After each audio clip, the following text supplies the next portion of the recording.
Ang dami nga pala nagsasabi sa grow garden ni Papa Tampi na wala daw siyang pet. Kaya naman nilagyan ni Papa Tampi. Dito nga pala nagtanim siya ng rosas. Nakaabot nga pala si Papa Tampi sa event ng grow garden. Ngayong araw nga pala pinuntahan ko si Papa Tampi. Ginising ko nga pala siya dahil nga pala makikipagpalit ako sa kanya ng upuan. Kaya naman kinuha na nga pala ni Papa Tampi yung toolbox. Makikipagpalit nga pala ako ng upuan kay Papa Tampi dahil nga pala pang MTV daw ang aking upuan. Dahil nga pala yung upuan ni Papa Tampi medyo mahaba. Para nga pala makaupo na ako. Dito nga pala binaklas na ni Papa Tampi seat post ko para nga pala madali itong baklasin. Pagkatapos nga pala tapos na kaya naman ibinalik ko na ito. Bali nga pala susubukan ko na ito sa labas. Tignan nga pala natin kung makakaupo na ako. Dito nga pala nilabas ko na si Beatrix. Excited na nga pala ako dito subukan. Dito nga pala kung makakaupo na ako sa upuan. Pagkatapos nga pala si Papa Tampi naman ang aking tutulungan. Bali nga pala nagtanim dito si Papa Tampi ng mga seed. Ito nga pala yung seed na galing kay Tampo nung nakaraan. Kaya naman nalagyan nga pala ni Papa Tampi ng mga pangalan. Dito nga pala magtatanim na si Papa Tampi ng rosas. Kasi nga pala sa grow garden ay meron din rosas. Kaso nga lang kulay pula nga pala yon. Kaya naman nagukay na nga pala dito si Papa Tampi. Para nga pala may tanim na yung rosas ni Papa Tampi. Bali nga pala isa lang ang bulaklak nito. Pero nga pala dami din niya pagkarating ng araw. Dito nga pala merong natirang lupa kaya naman kinalat niya ito. Sabi nga pala yung support na si Papa Tampi sa grow garden. Di nga pala mahilig magtanim si Papa Tampi pero nga pala ngayon ay oo. Dami nga pala nagsasabi na wala daw ang pet ni Papa Tampi. Kaya naman naglagay si Papa Tampi ng pet dito.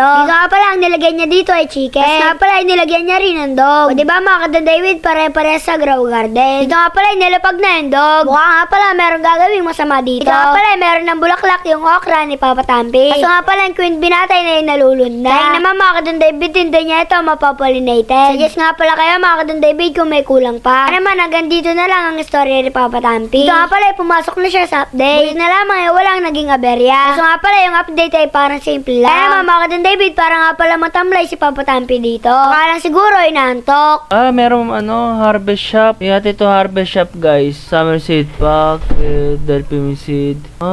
Galing guys oh. Oasis egg, hamster, sugar apple.